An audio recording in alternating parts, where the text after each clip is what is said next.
Cedemos el uso de la voz, señor Leo Zuckerman. Muchas gracias, gracias. Muchas gracias, muy buenos días. Bueno, primero que nada agradecer a la diputada Flor Ayala por la invitación, a Moisés y a Gustavo por estar aquí en este panel, a ustedes por acompañarme el día de hoy. Veo muchas caras familiares, siempre créanme es un placer venir aquí a Hermosillo.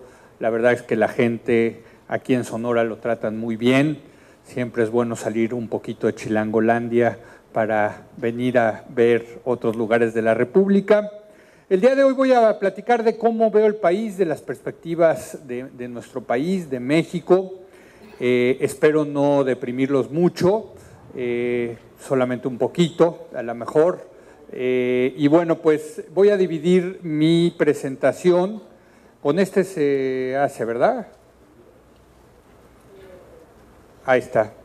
¿Usted la va a manejar? Ah, no tenemos, esto no sirve para, a ver, déjame ver, ahí está, ahí estamos. Bueno, voy a dividir mi presentación en tres, cómo veo el tema económico, cómo veo el tema de la inseguridad y cómo veo el tema de la política. Déjenme comenzar con el tema económico, y el tema económico comienza, y como lo dijeron anteriormente Moisés y Gustavo, con el tema pues de la deuda en Estados Unidos, que ha causado mucha preocupación. ¿De qué tamaño es la deuda en Estados Unidos? Bueno, la deuda pública en Estados Unidos es de 9.6 billones de dólares. Y estoy utilizando el billones como se utiliza en español. Es decir, si lo ven ahí abajo, es un 9 más 12 ceros, ¿no? Que equivalen al tipo de cambio de 2.50 a 120 billones de pesos. Que son 120 más 12 ceros. Pues es difícil, ¿no? Imaginarse esa cantidad de dinero. Créanme que no me la van a pagar el día de hoy por venir aquí a dar esta conferencia, ¿no? Entonces, bueno, la pregunta es si esta cantidad de deuda realmente es un problema. Y bueno, la agencia calificadora Standard & Poor's, por primera vez en su historia, le degrada la calificación de la deuda a los bonos del Tesoro americano, a la deuda soberana de los Estados Unidos, el viernes 5 de agosto. Digamos que toda la turbulencia económica comienza en esta fecha, como la crisis pasada comenzó con la quiebra de Lehman Brothers. Esta turbulencia, esta incertidumbre empieza este 5 de agosto. Standard & Poor's quería que el Congreso y el presidente de Estados Unidos se pusieran de acuerdo con un paquete para bajar en 4 billones de dólares esa deuda, y pues lo que cita Standard & Poor's es que no se pueden poner de acuerdo el Congreso, los partidos políticos, los republicanos, los demócratas, y por lo tanto decide bajarle la calificación de la deuda a los Estados Unidos. La pregunta es si realmente este es el problema. Y vean ustedes, en la parte de arriba de esta gráfica pueden ver cómo efectivamente se ha multiplicado la deuda en los Estados Unidos. Parece como Coahuila, por cierto, la deuda pública de Coahuila, pero ese es otro tema. El tema es que efectivamente desde que llegó el presidente Bush a los Estados Unidos, la deuda en aquel país creció muchísimo, entre otras cosas por esa locura de irse a dos guerras, ¿no? De pelear dos guerras y al mismo tiempo bajar los impuestos. Bueno, pues no se puede gastar más y bajar los impuestos, pues lo único que hace uno es endeudarse más. Ahora, esa es la gráfica de arriba. La gráfica de arriba es el tamaño de la deuda de Estados Unidos como proporción de su Producto Interno Bruto, es decir, del tamaño de su economía. Y como ustedes pueden ver, más o menos la deuda pública de Estados Unidos equivale al 100% del Producto Interno Bruto, es decir, el tamaño de esos 9.6 billones de dólares equivalen a lo que produce los Estados Unidos durante todo un año, imagínense, ¿no? Entonces, ahora también es cierto, si ven la gráfica de abajo, que no ha sido el momento en que han estado más endeudados los estadounidenses como proporción de su PIB, de su Producto Interno Bruto. Durante la Segunda Guerra Mundial y después llegaron a estar más endeudados. Y la pregunta es, ¿por qué entonces no le bajaron la deuda, la calificación de la deuda a Estados Unidos? ¿Realmente está en peligro que los Estados Unidos deje de pagar su deuda denominada en dólares Y la respuesta pues es un contundente no. Los Estados Unidos siempre va a pagar los intereses y el capital de su deuda, porque tienen una maquinita muy poderosa que se llama computadora, como las que tienen ustedes en su casa o en sus trabajos. Y en esa computadora la Reserva Federal puede producir todo el dinero que se necesita para pagar esa deuda. Digo, antes se decía que había que imprimir los billetes, ahora ya ni siquiera tienen que imprimirlos. Mandando un correo electrónico ya crean miles de millones de dólares. Entonces, realmente al tener el derecho de señoraje, es decir, la capacidad de producir moneda, de imprimir su moneda, los Estados Unidos siempre va a poder pagar su deuda denominada en dólares. Ese no es el problema. ¿Cuál es el problema de los Estados Unidos? Y tan que no es el problema que fíjense lo que ocurrió. Resulta que lo primero, baja Standard & Poor's la calificación de la deuda. La gente se espanta, se asusta, el lunes que abren los mercados, caen los mercados accionarios, la gente empieza a vender sus acciones, dice, viene el Armagedón, ¿no? Y ese dinero que lo hacen, lo invierte la gente en lo que se llama los safe havens o los instrumentos de bajo riesgo, que son el oro, el franco suizo y los bonos del Tesoro americano. Es decir, fíjense qué chulada, le bajan la calificación de la deuda a los bonos del Tesoro americano y la gente que hace sale y compra bonos del Tesoro americano, ¿no? Entonces dice uno, a ver, no me cuadra. Cuando le bajan la calificación de un título, de una acción, de un bono, generalmente la gente tira ese bono. No, pues aquí la gente al revés, salió a comprar masivamente bonos del Tesoro. Entonces, realmente lo que no está en juego, realmente lo que preocupa a los mercados no es que los Estados Unidos esté sobreendeudado y eventualmente pueda dejar de pagar los intereses o el capital sobre su deuda. ¿Cuál es el problema? El problema tiene que ver con esta gráfica. En esta gráfica ustedes pueden ver el crecimiento económico de los Estados Unidos y pueden ver cómo efectivamente los Estados Unidos tuvieron una contracción importante en su economía se hizo más chiquita. Una recesión son 2 trimestres consecutivos o más de crecimiento económico negativo, es decir, que si la economía fuera como un pastel, ese pastel se hace más chiquito, y pueden ver cómo los Estados Unidos durante 2008 y 2009 tuvieron decrecimiento económico, ¿sí? El peor, por cierto, desde la Gran Depresión de los años 30. Ahora, la buena noticia es que si ven la parte de la derecha de la gráfica, van a observar ustedes, aquí está, cómo llevan 7 trimestres consecutivos de crecimiento económico positivo. Y pues me van a preguntar, y bueno, ¿cuál es el problema? El problema es estas 2 últimas barritas. Si ven las 2 últimas barritas que corresponden al crecimiento económico de este primer semestre del año, pueden ver que ha sido menor. ¿Qué estamos diciendo? Que se está desacelerando la economía de Estados Unidos. Eso ya lo sabemos, eso es un hecho. Si la economía fuera como un tren, hagan de cuenta que ese tren puede ir hacia adelante, que está creciendo, y puede ir a velocidad baja, velocidad alta. Ese tren puede pararse o ese tren puede echarse para atrás, ¿sí? Si se echa para atrás es que ya estamos en una recesión.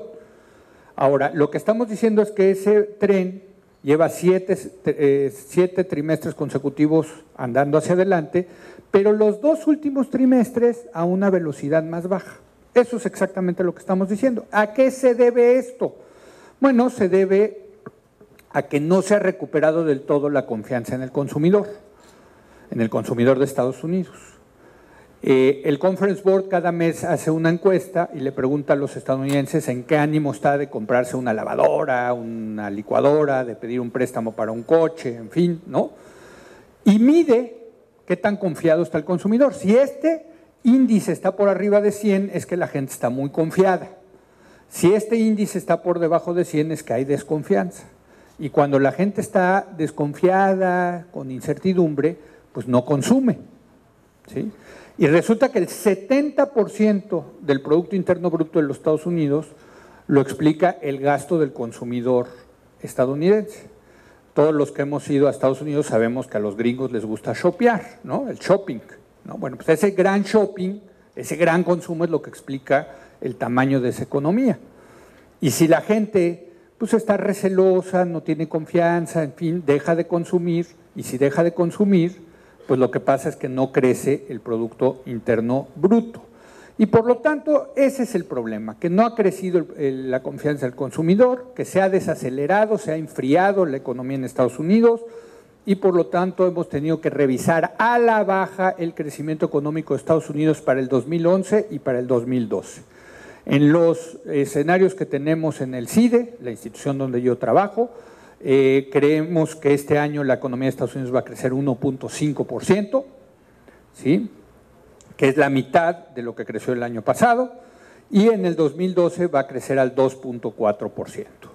Esos son nuestros pronósticos de crecimiento, con una inflación controlada y con tasas de interés todavía bajas. De hecho, aquí no hay ninguna predicción porque ya el señor Ben Bernanke, que es el presidente de la Reserva Federal, dijo que él va a mantener la tasa en la que la Reserva Federal le presta a los bancos en cero, de aquí a mediados del 2013. Entonces va a haber dinero, y dinero barato, por lo menos durante los próximos 2 años, ¿no? Ahora, también pensamos que, como les digo, la economía sí va a crecer, pero no a una velocidad como se pensaba antes. Ahora, la gran pregunta, la gran incertidumbre que tenemos es si ese tren llamado Estados Unidos eventualmente se va a parar y se va a echar para atrás. Es decir, si va a haber recesión. ¿Y cómo podemos saber si va a haber recesión? ¿Cómo pronosticar el futuro? Y pues, a pesar de lo que diga Walter Mercado, es un negocio difícil esto de predecir el futuro, ¿no? O sea, no es tan fácil. Ahora, nosotros sabemos en la academia que lo mejor que predice el futuro es dejándolos a ustedes, a la gente, que apuesten sobre un evento futuro. Hagan de cuenta que van a jugar, pues aquí son más beisboleros que futboleros, ¿no? Vamos a decir que van a jugar los Naranjeros, aquí se llaman los Naranjeros, ¿verdad?, de Hermosillo, contra los Yankees de Nueva York, ¿sí? A ver, pero con equipos completos, en fin, ¿no? No nada de que vinieron los reservas, no, van a estar va a pichar Sabathia y todo eso, ¿no? A ver, yo les digo, va a jugar los Yankees contra los Naranjeros. ¿Quién piensa que va a ganar los Naranjeros? ¿Cuánto le mete? ¿2-1 de qué? ¿A favor de los Naranjeros? Ah, sí, así de confiado está que van a ganar, pues, lo que quiera, le meto toda la lana que quiera, ¿no? Mi casa contra sus 2 casas. ¿Qué le parece?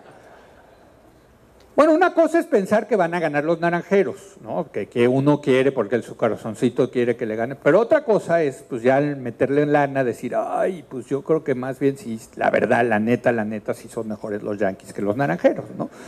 Entonces, realmente, ustedes lo pueden ver en las apuestas de deportes, que son eventos futuros, que la gente más o menos sí predice con mucha precisión qué es lo que va a ocurrir en el futuro. Bueno, lo bueno es que hoy en día, gracias al Internet, hay mercados de apuestas para todo tipo de cosas, entre ellas de aspectos económicos, políticos, en fin.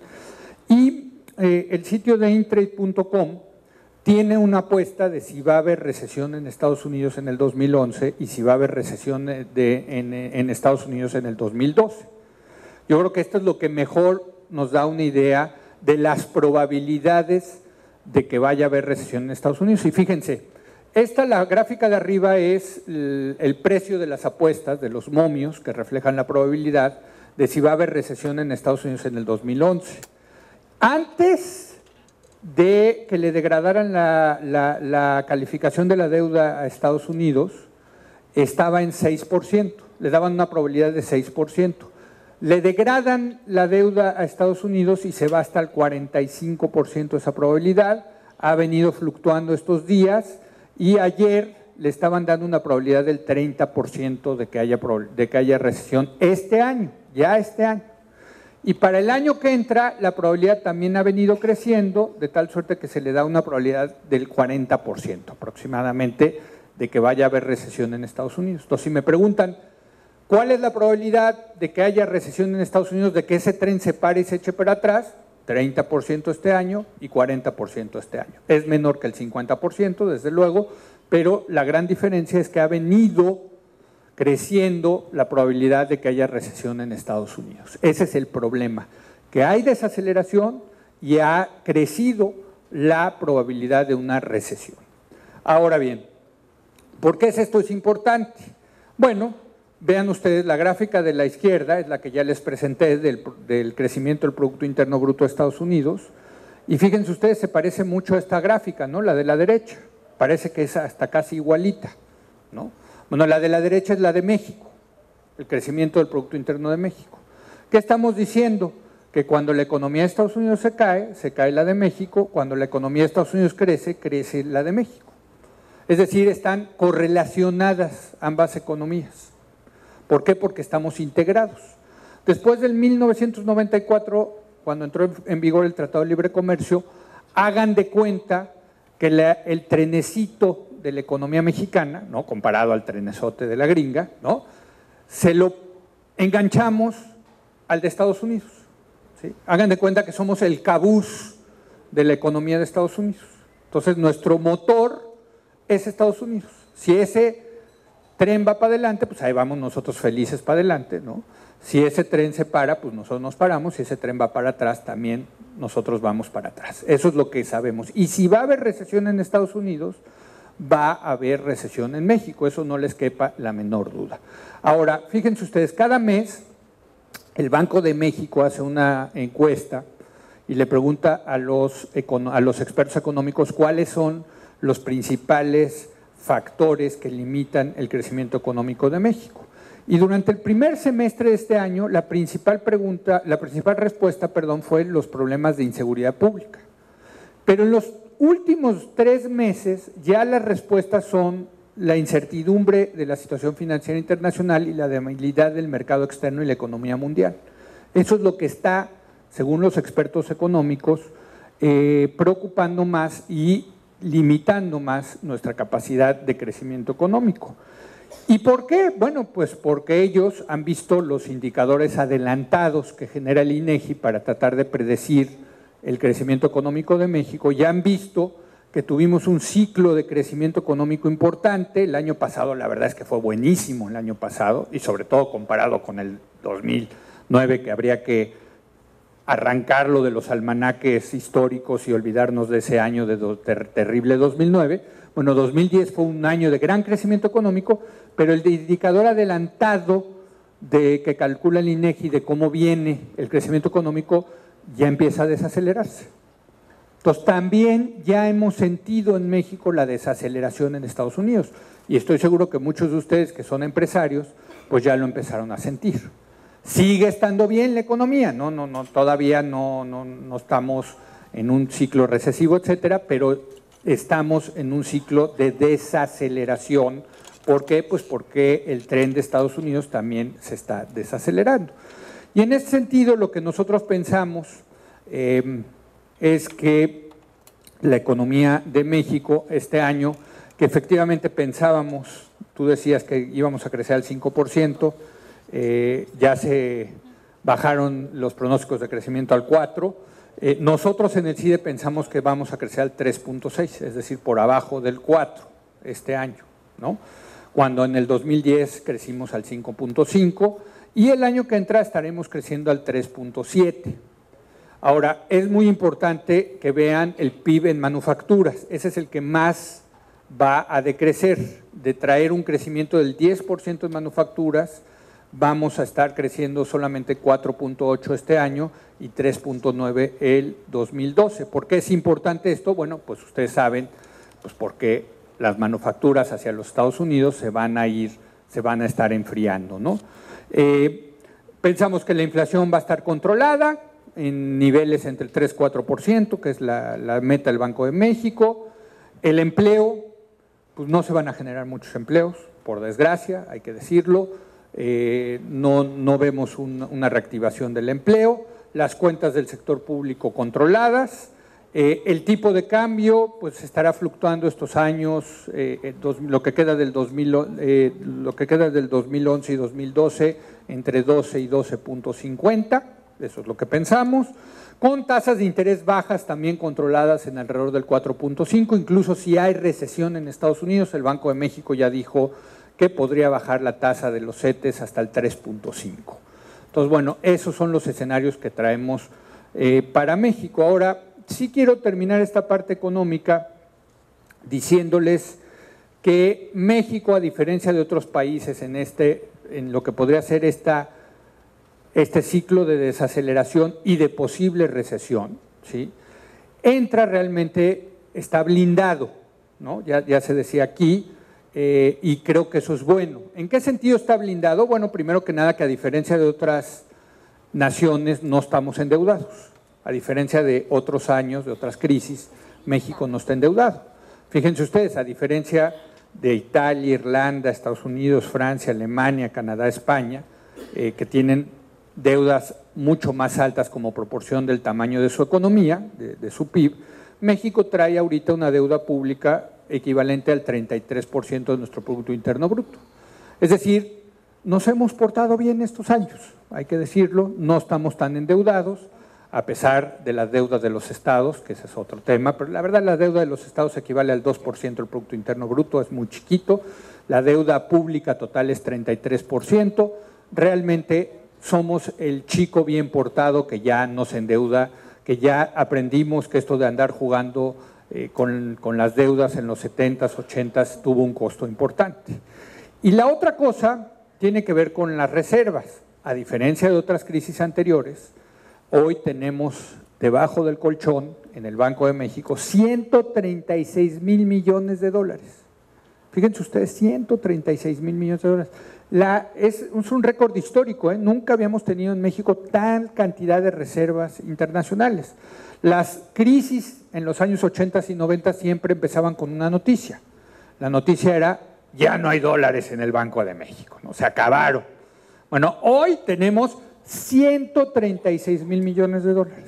Bueno, esos 136,000 millones de dólares, si quisiéramos pagar toda la deuda pública denominada en dólares, ¿sí?, la deuda externa, digo, la interna, pues nosotros también tenemos maquinitas llamadas computadoras para crear los pesos necesarios para pagar intereses y capital, ¿no? No tenemos capacidad de generar dólares. Bueno, pero la buena noticia es que ya tenemos los dólares y podríamos pagar hoy en día toda la deuda externa pública y todavía nos sobraría dinero, ¿sí? O sea, ¿quieres que te pague tus bonos? Te los pago, aquí está la lana, tenemos los dólares. Y si a eso sumamos, como decía Moisés, el préstamo. Yo sé que la analogía del juego ahorita no está muy de moda que digamos, ¿no? Pero hagan de cuenta que hay un jugador con 200,000 millones de dólares que dice, a ver, ¿quieres venirte contra mí? Yo traigo fichas. ¿Quieres realmente especular en contra mía? Yo traigo fichas. Y la verdad eso nos da mucha seguridad y en ese sentido estamos en una mucho mejor posición para enfrentar la desaceleración en Estados Unidos y la posible recesión y la incertidumbre que hay en los mercados internacionales con esta cantidad de reservas que tenemos, con esa poca deuda que tenemos. En ese sentido, déjenme decirles, el cabuz está blindado, ¿no? ¿Sí? Y el otro día me decían, bueno, ¿y de qué sirve? Bueno, pues yo prefiero un cabuz blindado, no por si se cae el tren, etcétera, ¿no?, que un cabuz que no va blindado, ¿no?, que es de madera, así de guacalito, ¿no?, que se va cayendo a pedazos, ¿no? Realmente sí nos da mucha fortaleza eso. Bueno, déjenme entrar al tema de la seguridad. Fíjense ustedes, por primera vez en la historia, desde que yo veo encuestas que en los años 80, por primera vez resulta que a los mexicanos les preocupa más el tema de la seguridad que el tema económico. Vean ustedes, esta es la larga serie de las encuestas de Consulta Mitofsky, donde se le pregunta a la gente cuál es el principal problema del país, ¿sí? Déjenme preguntarles a ustedes, según ustedes, ¿cuál es el principal problema del país? Levanten la mano los que piensen que es la economía. Bien, levántenlas para que se vea. ¿Ok? ¿Quién piensa que es la seguridad? Bueno, aquí en este público incluso pues el 90% o el 95% piensa que es la seguridad. En la población en general, ¿sí?, es aproximadamente el 50% piensa que es la seguridad y el 50% piensa que es la economía. Pero fíjense cómo durante todo lo que llevamos el primer semestre del año, la seguridad es lo que ya preocupa más a los mexicanos que la economía. ¿Sí? Este sí es un cambio importante. Y la pregunta es, ¿por qué tenemos esa percepción? Bueno, y la respuesta es muy clara, por la violencia, porque la burra no era arisca, la hicieron a palos, ¿no? ¿Y qué mejor manera de medir la violencia que con el número de homicidios que hay en un país? Es una muy buena variable, medir la violencia con el número de matachinas que hay en un país, ¿no? A ver, dime cuántos homicidios hay y te voy a decir si este país es violento o no. Y fíjense ustedes, yo hice la siguiente tabla con base en los ejecutómetros del país, de los periódicos El Universal y Reforma. No sé aquí en Hermosillo o en Sonora, sí, pero allá en la Ciudad de México todos los periódicos publican cada día sus ejecutómetros, ¿no? Como se mide el tipo de cambio y la bolsa y ¿no? La inflación, acá se mide cuántos muertos hubo al día. Bueno, yo agarré el del Universal y el del Reforma, hice la siguiente tabla. Dije, a ver, ¿cuánto tiempo nos tardamos para llegar a 2,000 ejecutados relacionados con el crimen organizado? Y encontré que en el año 2006 nos tardamos 331 días, es decir que por ahí del 28 de noviembre estábamos llegando a los 2,000 ejecutados en ese año. 2007, 284 días, 2008, 186 días, 2009, 110 días, 2010, 74 días y este año nos tardamos 59 días. Es decir que por ahí del 1 de marzo estábamos llegando a los 2,000 ejecutados relacionados con el crimen organizado. ¿Qué nos dice esto? Bueno, pues nos dice claramente cómo se ha venido acelerando la violencia en nuestro país. Y de hecho, de acuerdo al ejecutómetro del periódico Reforma, pues vamos a romper otra vez el récord de este año. En lo que llevamos del año ya llevamos 8,837 ejecuciones. Vamos a acabar sin lugar a dudas por más arriba de los 10,000 otra vez este año. Y bueno, pues de acuerdo a las proyecciones que tenemos, durante este sexenio vamos a acabar en un rango entre 55,000 ejecutados y 91,000 ejecutados. El escenario más, la proyección más previsible es que terminemos con 64,000, ¿no? Y bueno, 64,000 durante todo un sexenio. Primero que nada quiero decirles aquí dos cosas. Uno, a los que piensen, bueno, es que se están matando los malos contra los malos. Primero que nada, ni siquiera sabemos si eso es cierto o no, ¿no? O sea, realmente intuimos que sí. Y aunque fuera cierto, perdónenme ustedes, pero yo tampoco quiero vivir en un país donde los malos se están matando contra los malos, porque en una de esas los buenos se quedan ahí en medio del camino, como hemos visto, en el lugar equivocado a la hora equivocada y acaban igual de muertos, ¿no? O sea, perdónenme, tampoco quiero vivir en un país donde se están matando los malos contra los malos. Segundo, ¿son muchos 64,000? Bueno, fíjense ustedes, durante la guerra en Vietnam, 20 años que estuvieron los gringos en Vietnam, los estadounidenses en Vietnam, murieron 58,209 soldados de Estados Unidos. Y en la última guerra de Irak, 7 años, murieron 4,430. Nosotros vamos a tener 64,000 en este sexenio. Digo, para ponerlo en perspectiva. Claramente estamos hablando de muchos muertos, de muchos asesinatos, de muchos homicidios, de muchas ejecuciones. Ese es uno. ¿Por qué pensamos que se ha acelerado la violencia? La segunda tiene que ver con un ejercicio que hizo mi amigo Eduardo Guerrero, que es un experto en estos temas de seguridad. Eduardo Guerrero dijo, bueno, voy a ver de los aproximadamente 2,500 municipios que hay en el país, ¿dónde hubo 12 ejecuciones o más relacionadas con el crimen organizado? ¿Por qué 12? Porque pues 12 al año ya nos permite decir que en ese municipio efectivamente opera el crimen organizado. Y entonces en el 2007 encontró que había 53 municipios, ¿sí? Entre ellos algunos de Sonora. Yo la verdad no los reconozco, pero supongo Nogales estará ahí, ¿no? Caborca, en fin. Ahí están Bueno, ya ustedes lo podrán leer después, no sé si, pero hay, según entiendo, pues ahí habrá unos 4 o 5 municipios de Sonora, en fin, donde hubo 12 homicidios o más relacionados con el crimen organizado. ¿Sí? Claro, en Ciudad Juárez hubo más de 12, hubo cientos, ¿no? Aquí estamos diciendo 12 o más. ¿Y qué encontró? Que en 53 de los 2.500, ojo, hay 2.500 en México, en 50, solamente la epidemia de violencia, digamos, para poder utilizar ese símil, ¿no? Estaba en 53 municipios en 2007. 2008, la epidemia pues empieza a expandir a 84 municipios. En 2009, 131 municipios y en 2010, 200 municipios, ¿no?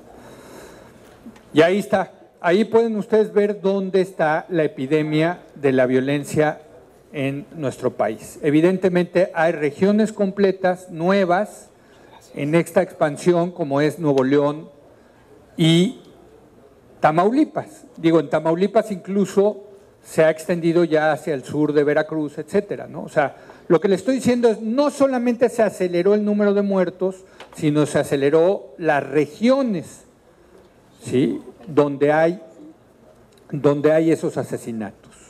Bueno, la pregunta es ¿por qué? ¿Qué pasó con la violencia? Y aquí hay dos historias que contar. Una, la que cuenta el gobierno, la narrativa, digamos, del gobierno de Felipe Calderón, y otra que es la narrativa de lo que empiezan a tener los expertos en seguridad, que empiezan a armar una historia distinta. ¿Qué dice el gobierno en pocas palabras? Y lo pueden ustedes ver en el blog de Alejandro Poiré, ahí vienen sus explicaciones. Lo voy a simplificar y lo voy a decir. Ha habido hubo un cambio estructural en el mercado del narcotráfico en México. En lugar de los carteles estar exportando drogas a los Estados Unidos, empezaron a comerciar con drogas en México, ¿sí? Y por lo tanto se volvió muy importante el control de las plazas en México. Y como se están peleando las plazas, pues se están agarrando a balazos entre ellos, hay un periodo de desequilibrio interno de los carteles en México y se están peleando las plazas por consolidar esas plazas. Bueno, a mí esa historia no me cuadra, y no me cuadra por dos cosas. Primero, yo voy y veo, bueno, a ver, vamos a ver qué tanto ha crecido y de qué tamaño es el mercado de las drogas en México, el interno. Sí es cierto que ha subido mucho, pero de una base muy chiquita. Entonces, ha subido de una base mínima a un mercadito que todavía sigue siendo muy bajo. Y fíjense, de acuerdo a las encuestas de adicción que levanta la Organización Mundial de Comercio, en México el 7.8% de la población ha aprobado la marihuana, mientras que en Estados Unidos es el 42.4%. O sea, sí son muy pachecos los gringos, ¿no? Eso es lo que estamos diciendo. Nada más que también acuerden que es 7.8 sobre una base de 112 millones frente a 42.4 sobre una base de 300 millones. ¿Sí? En términos de la cocaína en México se reporta que el 4% de la población ha aprobado la cocaína y en Estados Unidos el 16%, 16.2. Entonces, a ver, yo creo y estoy consciente de que el mercado en México ha crecido, pero sigue siendo un mercadito de risa loca comparado al gran mercado de los Estados Unidos, ¿no? Esa es una, no me cuadra tanta violencia para un mercadito como México.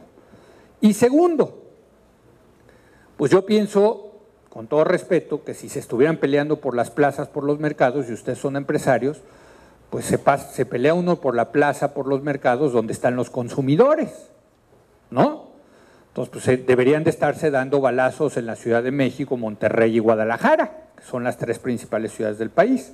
Y yo voy y veo dónde están las 10 plazas con más muertos durante este sexenio, y me encuentro que son Tijuana, Nogales, Ciudad Juárez, Chihuahua, Culiacán, Mazatlán, Durango, Gómez Palacio, Torreón y Acapulco. Con todo respeto para los de Gómez Palacio, pero yo no creo que haya un gran mercado de la droga en Gómez Palacio, tanto para que justifique la salvajada de muertes que hay en Gómez Palacio. ¿Qué hay en Gómez Palacio y en Torreón? Bueno, pues ahí está la famosa carretera, ¿no?, que se divide y una va hacia Ciudad Juárez y otra va hacia Nuevo Laredo. Es una ruta fundamental para el narcotráfico, para la exportación de drogas a Estados Unidos, ¿no? Entonces, yo creo que más bien se están agarrando a balazos por otra razón. No me cuadra la narrativa del gobierno. ¿Cuál me cuadra? Bueno, me cuadra la narrativa que hace precisamente Eduardo Guerrero. Dice Eduardo Guerrero, a ver, este gobierno ha sido muy eficaz en detener o abatir, que es una bonita manera de decir matar, a los capos del narcotráfico. Durante este sexenio se han detenido 16 y se han abatido a 3 capos, grandes capos del narco. A la derecha está la lista. Y si la leen, por cierto, hay todo un zoológico, el camello, la burra, ¿no? O sea, todos tienen el amarillo, la Barbie, el Concorde, ¿no? En fin. Es increíble, se podría hacer una historia nada más de los apodos que se ponen estas gentes. Pero en fin, el tema es que el gobierno sí ha sido eficaz en agarrar a los jefes, y hasta lo presume en sus spots de radio y televisión, ¿sí? Eso nadie lo duda. Pero ¿qué ha ocurrido cuando agarran a los jefes? Bueno, primero que nada, que se han fragmentado los carteles. Las grandes corporaciones del crimen organizado, las grandes empresas, y esa es la diferencia entre el crimen organizado y el desorganizado, es que el crimen organizado son empresas que pagan la nómina cada 15 días, que tienen contadores, que tienen, en fin, son como ustedes, nada más que están en mercados ilegales. De tener 6 grandes corporaciones en el 2006, hoy tenemos 16. Se han fragmentado. Y esto también lo presume el gobierno. Dicen, ya no son tan grandotas y tan poderosas. Muy bien, puede ser. Pero ¿qué ha ocurrido? Al fragmentar los carteles, pues los carteles se están agarrando ahí sí a balazos, los grandes carteles, por el control del gran negocio que es la exportación de drogas a Estados Unidos. Y ahí están las guerras que están sucediendo, las pueden ustedes ver. Miren ustedes, hay una guerra muy paradigmática, muy modelo, que es la del Golfo contra los Zetas en Nuevo León y Tamaulipas, ¿sí? ¿Qué pasó? Bueno, Osiel Cárdenas, que era el líder del cartel del Golfo, contrató a unos exmilitares muy rudos y los puso como su escolta, sus guaruras y sus sicarios, que se llamaban los Zetas. Cuando el gobierno agarra a Osiel Cárdenas, ¿sí?, queda a cargo de la organización Tony Tormenta, su hermano, ¿sí? Y los Zetas, el Asca y todos esos exmilitares, le dicen a Tony Tormenta, oye, pues qué bonito está esto de ser sicarios, pero nosotros también queremos ser parte del negocio. Ya le aprendimos aquí al negocio. No queremos ser nada más los guarros, los guaruras, los sicarios, los escoltas. Y entonces empieza a haber mucha tensión en esa organización y finalmente se fractura. Y quedan los del Golfo y los Zetas. Y eventualmente pues empiezan a pelear por el control de esa región, los del Golfo contra los Zetas. Ustedes aquí en esta región pues traen la guerra del Cartel del Pacífico contra los de los Beltrán Leiva, que por cierto, Beltrán Leiva era parte del Cartel del Pacífico, del Chapo Guzmán y del Mayo Zambada. Fue una decisión.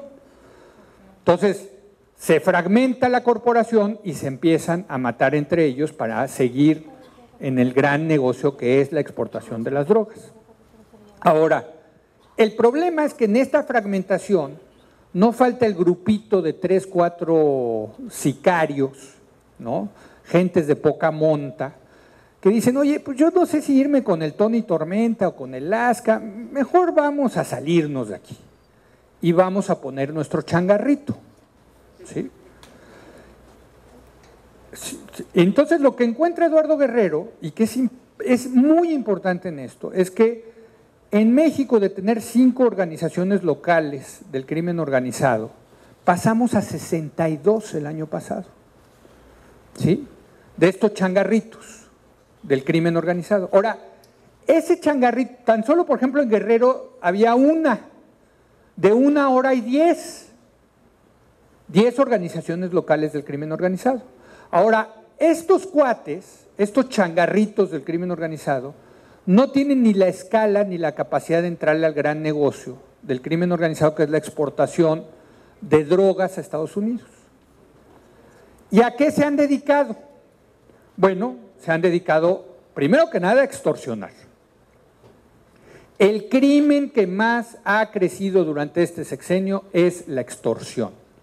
Y la extorsión típicamente la hacen estos changarritos, que por cierto son violentísimos, porque para que su negocio funcione tienen que mandar el mensaje de que son violentísimos, porque si a ustedes, Dios no lo quiera, los vienen a extorsionar, pues para sacar su chequera y darles la lana o darles la lana en efectivo, necesitan que la amenaza sea creíble.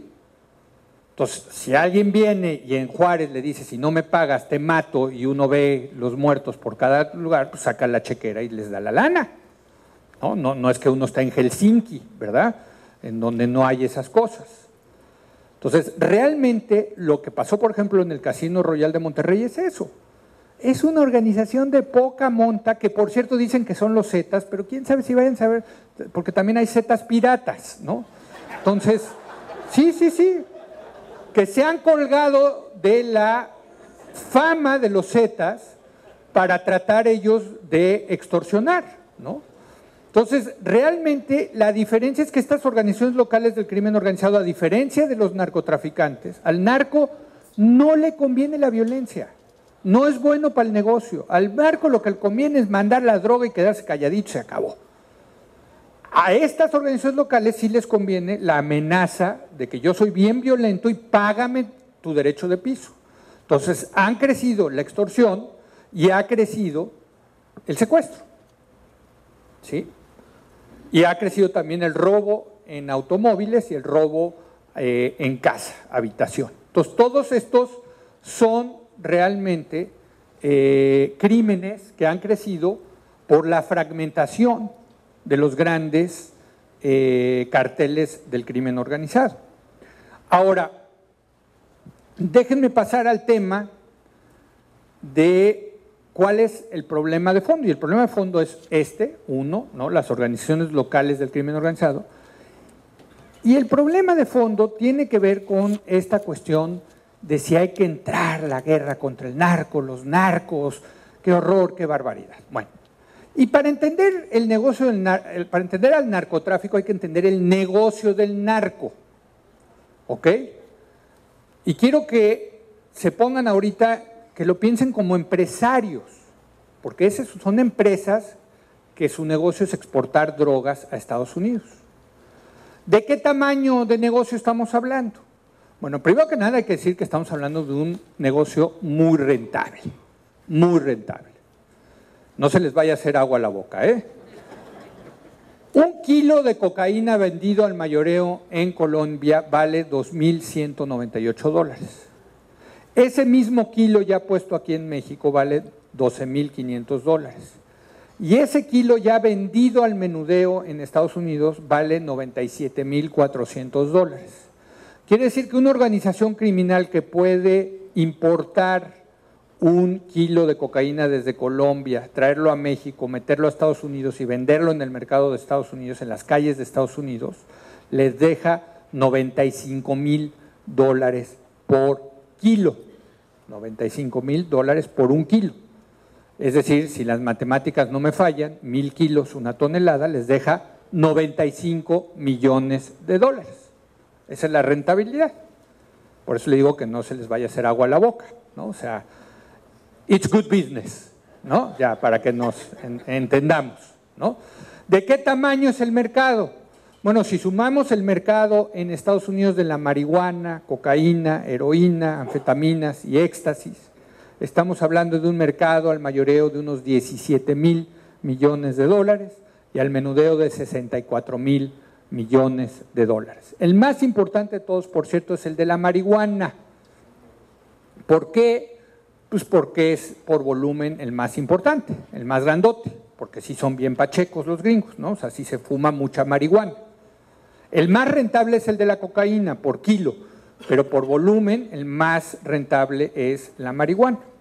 Entonces, estamos hablando de mucho dinero, de un gran mercado con muchos consumidores, y ese dinero se lo están quedando los narcos, ¿sí? ¿Y para qué utilizan ese dinero los narcos? Bueno, primero que nada, para comprar policías, ¿sí? O sea, su principal fuente de poder de los narcos es el dinero. ¿Qué hacen con ese dinero? Aparte de traerse a Miss Colombia y etcétera, ¿no? Y tener tigres en sus casas, en fin. ¿Qué hacen? Bueno, uno, compran policías. Y este sí es un problema para México, porque un policía que gana entre 4 y 5 mil pesos municipal aquí en Hermosillo y en todos lados, es el promedio, pues llegan los narcos y le dicen: te doy el doble, te lo duplico, te lo triplico, pero ahora trabajas para mí, ¿sí? Entonces sabemos que muchas policías locales, municipales, trabajan para ellos más que para nosotros, los ciudadanos. Ha servido desde luego para comprar soldados y políticos. Sabemos de pocos, no tenemos muchos casos, no han salido a la luz pública. Tenemos el caso del general Gutiérrez Rebollo y el del diputado Godoy Toscano, ¿no? Pero yo intuyo que debe de haber más políticos en la nómina, ¿no? del narco. Desde luego ha servido para comprar verdaderos arsenales de armas, y todas estas son fotos reales de los que les han incautado. Armas de grueso calibre con un chorro de balas, lanzagranadas, lanzamisiles, ustedes todo el arsenal de un verdadero ejército lo tienen ellos. Dinero que les ha servido pues incluso para construir una especie de tanques región 4, digamos, ¿no? De elementos blindados y artillados que les han incautado, e incluso ya tecnologías más sofisticadas como submarinos que permiten, ¿no?, transportar hasta 5 toneladas de cocaína de Colombia a México y de México a los Estados Unidos, ¿no? Y estas son fotos reales, no son truqueadas ni nada, ¿no? Bueno, ¿cuántos submarinos creen que tiene la Armada Marina de México? Ni uno, ni uno. Ellos tienen submarinos, las Fuerzas Armadas de nuestro país no tienen submarinos. Entonces, ¿qué quiero concluir con esto? A ver, estamos hablando de un mercado grandote que deja mucho dinero que llega a manos de estos narcotraficantes, y esta es su principal base de poder. Ahora, realmente en el fondo, el problema es pues que las drogas estén prohibidas. Y ha servido que las drogas, la prohibición de las drogas, bueno, de acuerdo a un informe de las Naciones Unidas, el consumo de las drogas, a pesar de la guerra en contra de las drogas y los narcotraficantes, etcétera, ha crecido en el mundo entero. Ha crecido el consumo de opiáceos, de cocaína y de marihuana. Todos han crecido. Entonces yo les pregunto, ¿ha funcionado el prohibir las drogas? Y perdónenme, pero la respuesta es muy clara y contundente. No ha servido la prohibición. Las drogas el consumo y la adicción de las drogas no se combaten con policías o militares agarrándose a balazos con los narcos. Se combaten con políticas de salud y de educación pública. Yo creo que esa es la solución de fondo. Hay que quitarles el gran negocio de las drogas a estos elementos del crimen organizado. Por eso yo creo que hay que legalizar las drogas. Lo creo como miembro editorial de la revista Nexos, lo creo que esa es la solución de fondo. Queremos solucionar el tema de la violencia asociada al crimen organizado, asociada al narcotráfico, legalicemos las drogas. ¿Sí? Y fíjense ustedes, también hay que decirlo, pues hay evidencia científica de que eso es lo que conviene. La revista The Lancet, que es una de las revistas más importantes de la medicina, hizo el siguiente estudio. Dijo, bueno, voy a ver cuáles de todas las drogas legales e ilegales son las más dañinas. ¿Sí? Y bueno, pues encontraron que la droga más dañina de lejos es la heroína. Pero fíjense ustedes, ven ustedes aquí esta barrita, la primera flechita es el alcohol. ¿Sí? El alcohol, que por cierto me pienso tomar en la hora de la comida, un tequilita, ahí está. ¿Sí? Bueno, luego esta barrita de acá es el tabaco. Y esta barrita de acá es la marihuana. Es decir, científicamente está comprobado que la marihuana es menos dañina que el alcohol y el tabaco. ¿Por qué el alcohol y el tabaco sí están permitidos, pero la marihuana no? ¿O por qué hay un chorro de drogas, como el LSD, las metanfetaminas, etcétera, que son menos dañinas que el alcohol y que están prohibidas? ¿Por qué? ¿Por qué no empezamos, digamos, por legalizar las drogas que son menos dañinas que el alcohol? ¿Por qué no? Y le vamos quitando ese negocio a los narcos. ¿Sí? Y vamos transfiriendo esas rentas a negocios legales que puedan cobrar impuestos, ¿sí? Impuestos que podamos utilizar para mejorar nuestras policías, para que puedan combatir a la extorsión y al secuestro, y también para programas para combatir el consumo y la adicción de las drogas. Y aquí no les quiero decir que yo esté a favor de las drogas, ¿eh? A mí, yo como padre de familia, me quita este tema el sueño. Yo no estoy a favor de las drogas, para nada. Lo que creo es que su consumo y adicción no lo vamos a resolver prohibiéndolas y agarrándonos a balazos con los que proveen ese producto. ¿Sí? El otro día una señora en una conferencia me dijo, es que tú quieres que vendan marihuana en el Oxxo de la esquina. Señora, le tengo malas noticias. Ya están vendiendo marihuana afuera del Oxxo de la esquina. ¿No? Entonces, a ver, no nos hagamos bolas. ¿No? O sea, pensar que ¿dónde la quiero la droga más controlada, mejor calidad, que pague impuestos? Pues perdónenme, porque esto de ahorita es insostenible. Insisto, evidencia de que esto funciona. ¿Cuántos de aquí fuman? Por favor, levanten la mano. Cigarro de tabaco. Levanten la mano, bien. ¿No? Es que ahora a los fumadores les da pena. A ver, levanten la mano, bien. Ok. Hace 30 años, digo, fue como el 5%, ¿no? Más o menos. Menos. Hace 30 años, el 80% hubiera levantado la mano. Y es más, estaríamos fumando ahorita, aquí habría una gran nube de humo, ¿no? Antes así en todos lados se fumaba, ¿se acuerda? ¿No? Bueno, la verdad es que dejamos al cigarro como una droga legal y le hemos podido bajar el tabaquismo gracias a programas de salud y de educación pública. De hecho, de acuerdo a las encuestas de adicción en México, solamente el 16% de la población mayor a 15 años fuma. Digo, ojalá podamos seguirlo bajando, ¿sí? Pero lo que les quiero decir es que ha sido realmente un éxito bajar el tabaquismo de una droga legal, bajarlo, no prohibiendo esa droga, sino realmente regulándola y regulando su consumo y, desde luego, combatiéndola con programas de salud y de educación pública. Ahora, déjenme decirles, esto va a ocurrir, hombre. No nos hagamos bolas, vamos todos a llegar a ver la legalización de las drogas, por lo menos de la marihuana, porque ya está sucediendo. Fíjense ustedes, en Estados Unidos ya hay 14 estados de la Unión Americana donde la marihuana está descriminalizada, es decir, si lo agarran, si los agarran a ustedes con un, bueno, no a ustedes, a alguien con un cigarrito de mota, no les pueden hacer nada a la policía, nada. Está descriminalizada. O la marihuana está legalizada con fines medicinales, porque científicamente se ha comprobado que la marihuana tiene fines medicinales. ¿Sí? Claro, necesitan, bueno, no ustedes, alguien necesita una receta. Y estos son los estados donde ya se descriminalizó la marihuana o se legalizó con fines medicinales.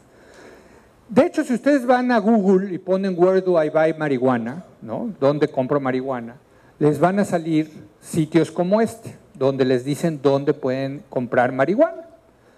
De hecho, en este banner que dice "Find a doctor", ¿no? O sea, encuentre usted un doctor, le dicen a uno los doctores que dan recetas para que puedan ustedes, bueno, no ustedes, alguien, comprar marihuana. Y por eso hoy en día, todas estas fotos otra vez son reales. Ya hay dispensarios de marihuana, hombre, en varios estados de la Unión Americana. ¿No? Ahí está la señorita muy amablemente vendiendo la mota, hay distintos sabores, precios, Bonana, Big Fatty, Silver Hair, ¿no? Y bueno, este es un café en Denver, el McMarihuana, donde pueden ir a fumarse un chubi tranquilamente, porque está descriminalizada la marihuana en el estado de Colorado. ¿Sí? Entonces, bueno, a ver, y nosotros agarrándonos a balazos aquí con estos cuates. A ver, hay que ser consistentes. Fíjense ustedes, en California, el noviembre pasado, se votó la propuesta 19, que decía, vamos a legalizar las drogas, ya, digo, no, la marihuana, no solamente con fines medicinales, eso ya está, sino con fines recreativos. La iban a legalizar la marihuana, ¿sí? Y hay que decirlo, le iban a poner un sistema de regulación igual que el alcohol y el tabaco. Pero fíjense lo más interesante, calculaba el estado de California que si le ponían un impuesto de $50 por onza de marihuana, el estado de California iba a recaudar $1,400 millones de impuestos. ¿Sí? Nada más en California, por la marihuana. Ese dinero ahorita se está yendo a las bolsas de los narcos. Ese dinero es su principal fuente de poder. Bueno, pero qué locura que sigamos pensando que la prohibición funciona y que le sigamos transfiriendo esa gran renta económica a estos malandrines. Bueno, ¿cómo quedó la propuesta 19? Fíjense, la rechazó el 54%, pero el 46% dijo va. 3,700,000 californianos dijo que se legalice. ¿Quiénes? Pues las encuestas de salida fueron muy claros. Los jóvenes a favor, los viejos en contra. Y bueno, conforme estos vayan despachando de este mundo, ¿no? Lo cual es inevitable,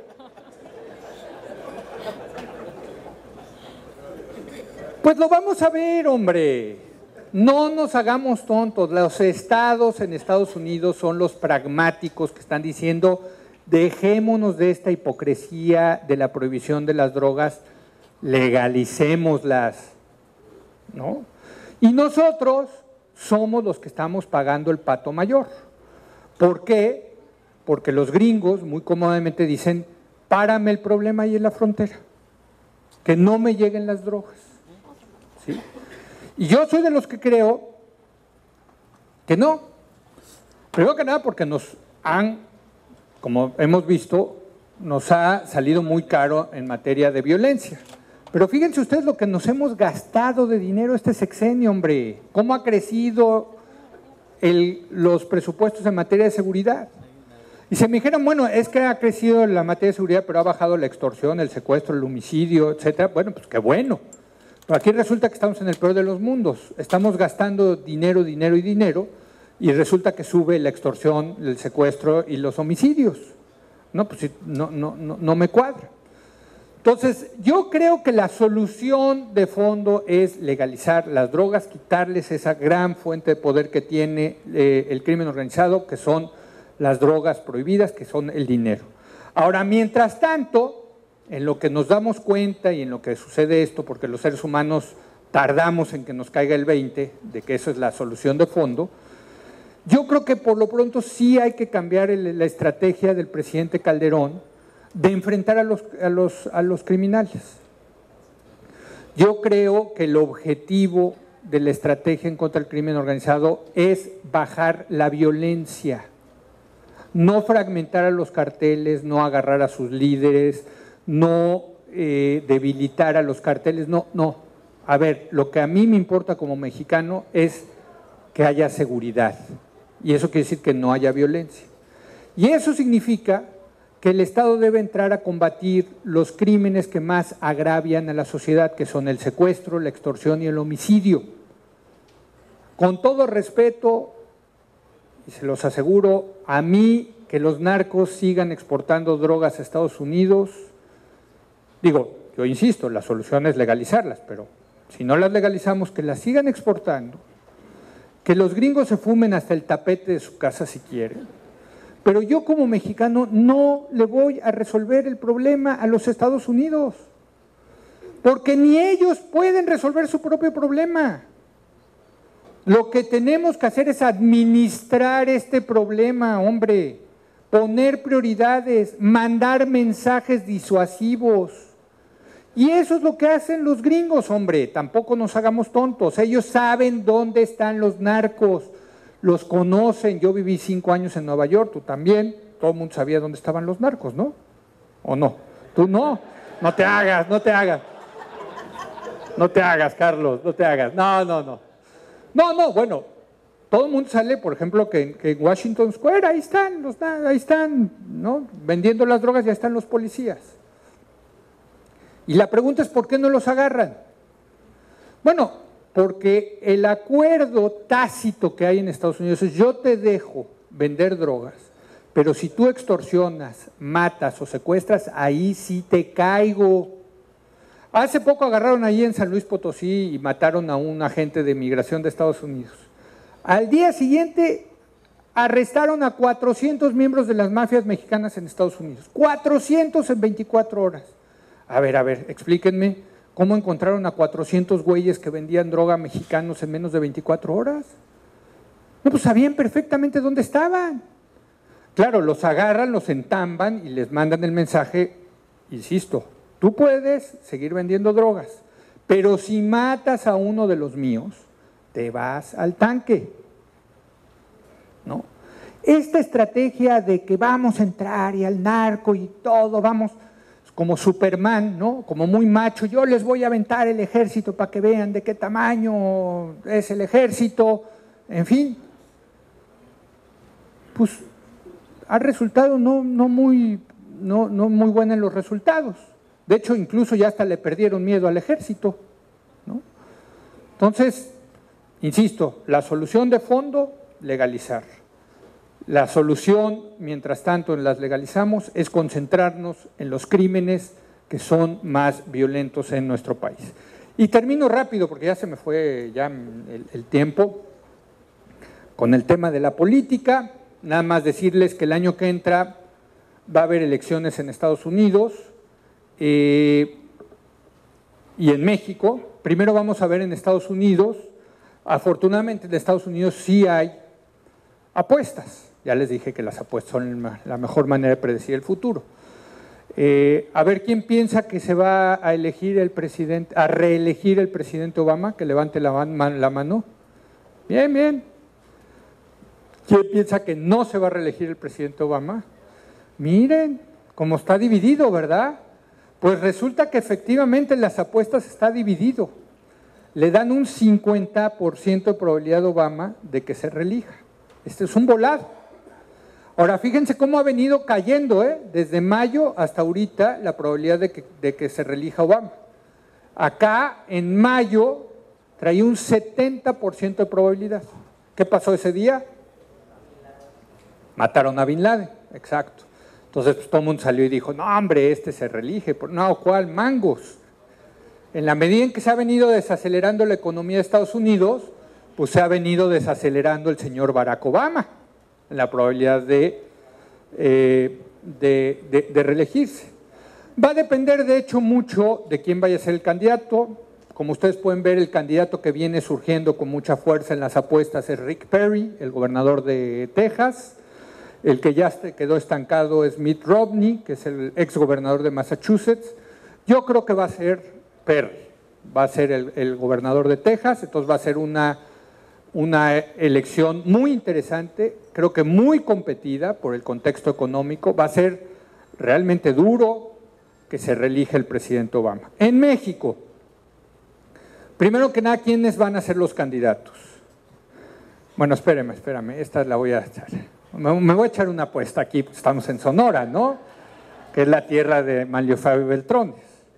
A ver, ¿quién piensa todavía que Manlio Fabio puede ser el candidato del PRI a la presidencia? ¿Nadie?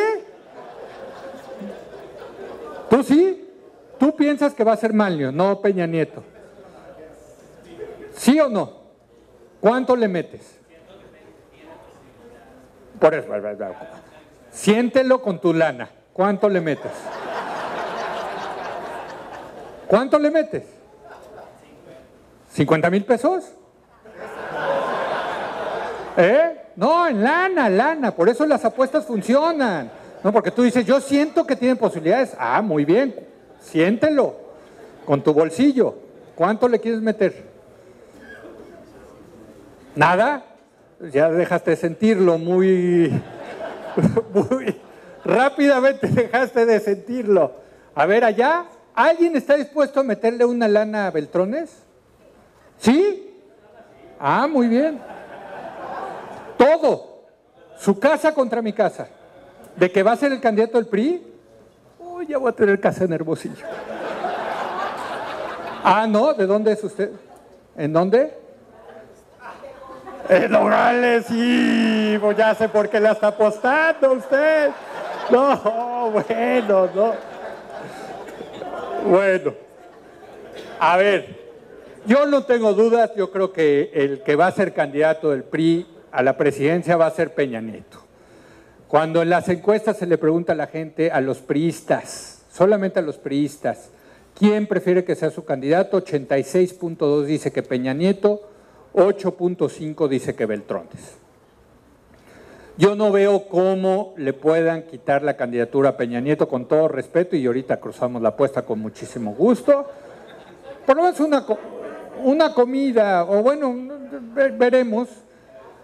Claro, esto yo estoy dispuesto a apostar y una buena lana, pero quitando pues que le vaya a caer un rayo a Peña Nieto, o otras cosas que han pasado por desgracia con un candidato sonorense, por cierto, ¿no? O sea, y ni siquiera hay que invocarlas ni pensarlas en esas, ¿no?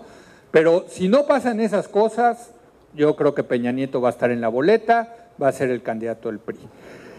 La izquierda, bueno, cuando se le pregunta a los perredistas quién quiere que sea su candidato, 63.7 dice que López Obrador, 27.1 dice que Ebrard. Yo creo que aquí también no veo cómo Ebrard vaya a poderse enfrentar a López Obrador, que digamos que es un poquitito terco, ¿no? Nada más un poquito, y yo creo que ahí sí, si tuviera que apostar también, si hay alguien que crea que va a ser Ebrard, yo creo que va a ser López Obrador. ¿Tú no? ¿Tú quién crees? ¿Quién sientes? López Obrador, ok, está bien, muy bien. Bueno, la pregunta, por supuesto, que está más en el aire es quién va a ser el candidato del PAN. Definitivamente lo que sabemos es que la que trae el momento favorable ahorita es Josefina. Josefina ha venido creciendo en las encuestas, los demás se encuentran rezagados. Si yo tuviera que apostar, sí apostaría una lanita, poca, ahí sí poca, ¿no? Un desayunito, una cosita, ¿no? A favor de que va a ser Josefina. Creo que al final es la que está creciendo, la que trae el momentum, ¿no? Así se dice en la jerga electoral, el momento favorable. Yo creo que va a ser Josefina. La pregunta es qué tanto va a empujar el presidente a Cordero, en fin, ya veremos, ¿no? Ahora, todavía no hay candidatos, todavía no hay campañas. Lo que sí sabemos y lo que se mide bien en las encuestas es qué tanto la gente reconoce a los aspirantes y qué opinión tiene de ellos. Entonces, por ejemplo, fíjense ustedes, López Obrador tiene el 96% de reconocimiento de nombre, pero la diferencia entre las opiniones positivas y las negativas le dan un saldo de opinión negativo. Esto es muy malo, ¿no? O sea, ser conocido y ser mal evaluado no es una buena noticia para cualquier candidato. Peña Nieto, pues al revés, es muy conocido y muy bien evaluado. Entonces Peña Nieto ahorita está en los cuernos de la luna, lo cual también puede ser un problema, porque ya no tiene hacia mucho donde crecer, ya no tiene mucho upside, como se dice con las acciones, ¿no? Ya más bien parecería que hacia donde puede irse es hacia abajo, ¿no? Ya está llegando a su nivel máximo. Ebrard es un caso interesante porque Ebrard es reconocido y bien evaluado. De hecho, el PRD y la izquierda, si fuera inteligente, tendría que lanzar a Ebrard, porque Ebrard jala más voto más allá de la izquierda, de voto de independiente. Pero pues la izquierda tiene sus pasiones y una de sus pasiones se llama Andrés Manuel López Obrador y bueno, pues uno no puede cuestionar las pasiones de nadie, ¿no? Hay bajas, buenas, malas, etcétera, y va a ser López Obrador y creo que en ese sentido se va a equivocar la izquierda. Y del PAN, pues Krill, los únicos conocidos por la población o más o menos son Krill y Vázquez Mota positivo y Krill está en negativo, ¿no? Los demás, señora, ya no le digo a Beltrones, no pinta todavía, ¿no? Ahí está, pero no pinta, no, es que a estas alturas estar por debajo del 50% no es bueno, ¿no? Bueno, ahora, déjenme decirles, en este momento, yo siempre digo que y creo que lo he dicho aquí en Hermosillo varias veces, una carrera presidencial es como una carrera de coches. Ustedes necesitan un buen coche y un buen piloto. La combinación coche-piloto es lo que hace que se gane. Ahorita el coche más potente que se ve es el PRI, sin lugar a dudas. No porque me haya invitado la diputada, no, ya se fue don Moisés, que no quería ver esto, pero en fin, no quería verlo de Cordero. Bueno, fíjense, a diferencia de hace 6 años, el PRI, cuando se le pregunta a la gente por qué partido votaría independientemente de quién sea el candidato, 38.9 dice que por el PRI, 19.2 por el PAN y 13.9 por el PRD. Entonces ahorita se ve muy fuerte el PRI. Y luego, si a la gente en las encuestas se le pregunta ¿quién le gustaría que fuera usted presidente? De manera espontánea, sin presentarle opciones, el 34% dice que Peña Nieto, 10.3 López Obrador, 4% Vázquez Mota, Santiago Krill 3.6%, Beltrones 2.2, ahí está usted, señora, mire. El 2. Acá está la señora, es el 2.2%. Entonces, realmente lo que les quiero decir es que ahorita, tanto como de coche como de piloto, el coche se ve muy fuerte, el PRI, el candidato, el piloto se ve muy fuerte, Peña Nieto. De hecho, acá está el coche, para recordar, el PAN 19%, estos dos van a ir juntos, entonces van a ser el 40.3%, y estos tres van a ir juntos, que son el PRD, PT y Convergencia, 17%.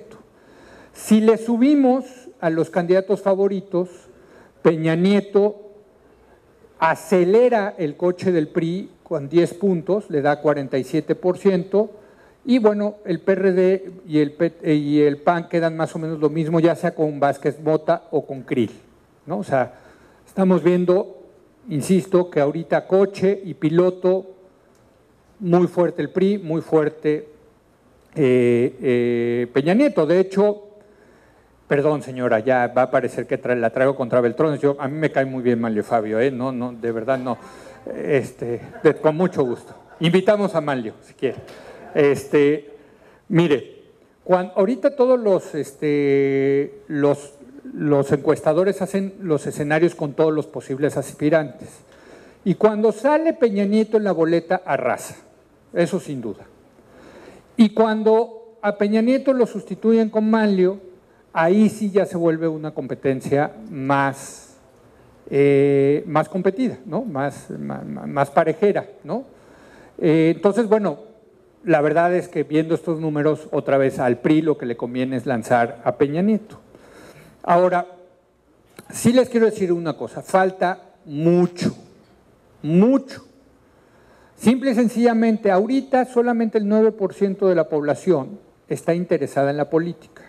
Cuando en una elección, aquí agosto del 2006, esto es después de la elección del 2006, era el 21%, o sea, esto se sube. La gente se empieza a interesar en la política conforme se acerca la elección. Un poco pasa como cuando viene el Mundial de Fútbol, ¿no? Que los medios se empiezan a llenar de fútbol y la gente empieza a informarse y a platicar de fútbol, ¿no? Hasta los más villamelones empiezan a hablar que si Messi, el Chicharito, etcétera, ¿no? Lo mismo sucede con la política. Conforme se vaya acercando la elección, se van a llenar los medios de tema electoral y la gente se va a interesar más en la política y eso puede cambiar las preferencias de la gente. Y con esto termino, simple y sencillamente, piensen ustedes que se hace realidad el escenario de que hay una recesión en Estados Unidos y por tanto en México. ¿Cuál es la probabilidad de que eso suceda? Ya dijimos 40% para el 2012. ¿Qué pasa si hay recesión en Estados Unidos y por tanto en México? ¿Qué pasaría con el PAN? Bueno, el PAN, yo creo que ya, qué bueno que ya se fue Moisés, pero bueno, no sé si haya más panistas, pero en fin, ¿qué pasaría con el PAN? Pues yo creo que ya lo podríamos borrar de la lista porque en serio, en medio de una crisis económica que la gente vote por el partido gobernante por tercera vez, ¿no? Ya sería muy difícil. ¿Qué pasaría con la izquierda, con un candidato como López Obrador? Bueno, creo que en medio de una crisis, de una recesión, un candidato como López Obrador puede crecer. Es perfecto un candidato como López Obrador cuando hay mucha gente enojada, porque perdió el trabajo, porque se perdieron ingresos, etcétera. Entonces, una recesión entre más fuerte le puede ir beneficiando a López Obrador. ¿Y qué pasaría con el PRI? El PRI que ahorita, viendo las encuestas y con Peña Nieto, cree que pueden llegar nadando de muertito, ¿no? O sea, sin hacer muchas cosas, no le muevas tú, calladitos, se ven más bonitos, etcétera. Pues yo creo que no podrían nada más nadar de muertito, o sea, sí se tendrían que despeinar el copete para poder llegar a la presidencia, tendría que demostrar Peña Nieto que efectivamente es el líder que necesita México para salir del hoyo económico. Entonces, simple y sencillamente les pongo este escenario de si hay recesión, pues eso cambia todo, hombre, cambia las fichas, ¿no? Entonces, ahorita, como conclusión, se ve fuerte el PRI, se ve fuerte Peña Nieto, pero definitivamente todavía falta mucho. Y bueno, con esto termino. No sé, ¿va a haber preguntas o ya la dejamos aquí y que se vayan a descansar, a tomarse alguna droga legal a su casa? En fin, muchas gracias.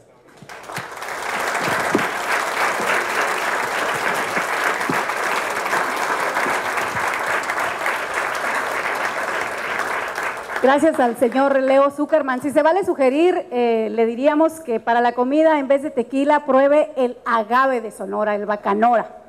Hay que promover nuestros productos regionales. Bien, a nombre de la presidenta de la Comisión de Hacienda del Congreso del Estado, la diputada Flora Ayala, le damos las gracias por su presencia. Buenos días.